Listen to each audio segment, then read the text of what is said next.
लेकिन सबसे पहले मैं आपको ये बता दूं कि ये जो शेर अफजल मरवत के साथ किया गया, अब ये कहा जा रहा है कि इस पार्टी के अंदर ना एक अजीबोगरीब सा एक सिलसिला जो है वो इस वक्त अरूज पर है, और वो ये है, मैं आपको सीधी सीधी सीधी बात बताऊंगा।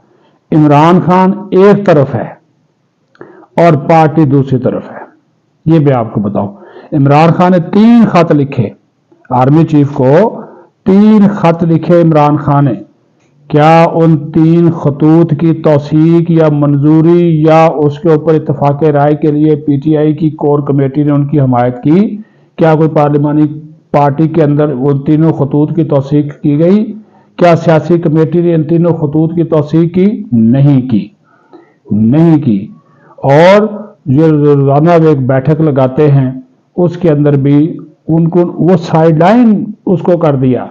मतलब ये है कि वो खान के साथ पार्टी उसकी नहीं खड़ी, और इस हकीकत को इमरान खान को भी तस्लीम कर लेना चाहिए। एक तो वो कैद तन्हाई में है, दूसरा उसको पार्टी की तन्हाई का भी शिकार कर दिया गया। वो अलग बात है कि इमरान खान ही पीटीआई है और पीटीआई ही इमरान खान है, इसमें कोई शक नहीं। लेकिन एक पार्टी होती है, लोग होते हैं, रहनुमा होते हैं, जिस तरह जो आजकल दूसरी पार्टियां हैं। लेकिन यहाँ पे उसी पार्टी के साथ, उसी जो के साथ में बैठे हुए जो लोग हैं वो अपने ही लीडर के साथ जो 2 नंबरी और जालसाजी कर रहे हैं।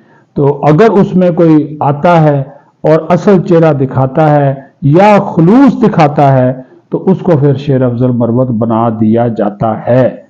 शेर अफजल मरवत बना दिया जाए। वो उसका खुलूस था, वो चाहता था कि इमरान खान बाहर आए, लेकिन इस पार्टी के अंदर जो मौजूद माफियाज हैं जो कि वाकई नहीं चाहते कि इमरान खान बाहर आए, वो माफियाज जो है वो कभी भी नहीं चाहेंगे कि इनके जो मकासद है जो शेर अफजल मरवत जैसे लोगों के वो हासिल हों।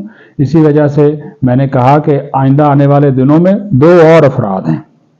एक का तो मैंने नाम ले दिया ना, अली मीन गंडापुर, इसको भी शेर अफजल मरवत बनाने की तैयारियां जारी हैं, और ये भी आइंदा 2 माह 3 माह आप देख लेंगे तो इसको भी जनाब। और फिर दूसरी बात, जुनेद अकबर भी इनकी आंखों में खटकना शुरू हो गया है, उसके बारे में भी बातें शुरू कर दी। और ये ज्यादा उस वक्त हुई जब उनकी 3 मिनट से ज्यादा की एक ऑडियो लीक कल से आई और उसने स्वाबी जलसे की नाकामी का जो कच्चा चट्ठा खोला, कौन क्या था इस्लामाबाद में बैठकर वीडियो तस्वीरें और कौन उनको बेचता रहा, कौन। उसने तो कहा कि मुझे तो यहां तक पता था कि इस जलसे में किस बंदे ने किस रंग के कपड़े पहने हुए हैं, तो मुझे और कौन सा बंदा किस जगह से कितने लोग लेकर आया। उसने कहा कि अगर 10 बंदे भी एक MP MNA ले आता पार्टी का तो हमारा जलसा नाकाम ना होता। बहरहाल उसके बाद उसके भी ये खिलाफ हो गए हैं, और उसने तो आज खुद ही ऑफर कर दी है, कि मैं ये ओहदा पार्टी की सूबाई सदारत का छोड़ने को तैयार हूं अगर ये इसी तरह इन्होंने मेरे साथ 2 नंबरी और जालसाजी करनी है।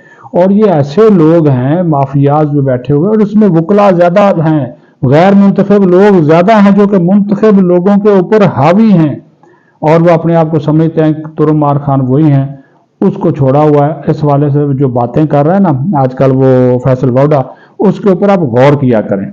फैसल वाडा की जो गुफ्तगू होती है ना, एक तो उसकी पास इंटरनल इंफॉर्मेशन होती है जो कि बराह रास्त गेट नंबर 4, 5, 6, 7 जहां से भी आती है, क्योंकि आजकल वो शेख रशीद हैं इस्टेब्लिशमेंट के, तो वो एक मैसेज होता है कि भाई सुधर जो और संभल जो। फिर जनाब बातचीत, खुफिया दरवाजे, कल भी मैंने कहा था बंद, वो खुफिया भी बंद हो गए हैं और सामने वाले दरवाजे भी बंद हो गए हैं, बैकडोर चैनल, फना चैनल, सारे चैनल बंद हो चुके हैं। अब एक और क्योंकि एस्टैब्लिशमेंट ने एक चीज अब तय कर ली है कि उनको पीटीआई की जरूरत नहीं है, एस्टैब्लिशमेंट को पीटीआई की जरूरत बिल्कुल इस वक्त नहीं है, और पीटीआई की क़यादत के अंदर बैठे हुए लोग खुद एक दूसरे को गद्दार कह रहे हैं और गद्दारों की तलाश भी कर रहे हैं। ये आप अंदाजा करें, गद्दारों की तलाश भी कर रहे हैं। क्या ये जिस तरह के हालात थे या जिस तरह की इस वक्त तनकीद, इल्जामात और जो घिनौना गंदा कारोबार इन पीटीआई वालों ने शुरू किया हुआ है, उसमें क्या जनरल आसिम मुनीर के लिए ये मुश्किल था कि वो मार्शल लगा देता? तो उसने नहीं लगाया, وہ اپنے اوپر تنقید برداشت کر رہا ہے، حالانکہ اس کو پلیٹ میں ملا یہ ماشاءاللہ. کتنی کوشش کی تھی پی ٹی آئی نے کہ یہ آرمی چیف نہ بنے، لیکن وہ بن گیا. کیا یہ حقیقت نہیں ہے کہ جنرل ریٹائرڈ باجوہ بھی ماشاءاللہ لگانے کو آخری وقت پہ تیار ہو گیا تھا؟ شہباز شریف گواہ ہے اس بات کی، وزیر دفاع خواجہ آصف گواہ ہیں. وہی حالات تھے نا، تو وہ کہ ان کو آنے سے روکا جا سکے، لیکن حکومت نے اور نواز شریف نے ایک سٹینڈ لیا اور general Asim Munir army chief بن گئے. ان کے خلاف یہ کیا کر رہے ہیں، کون سا پروپیگنڈا جاری ہے، وہ سارا جو ہے وہ آپ کے جو ہے وہ سامنے ہے.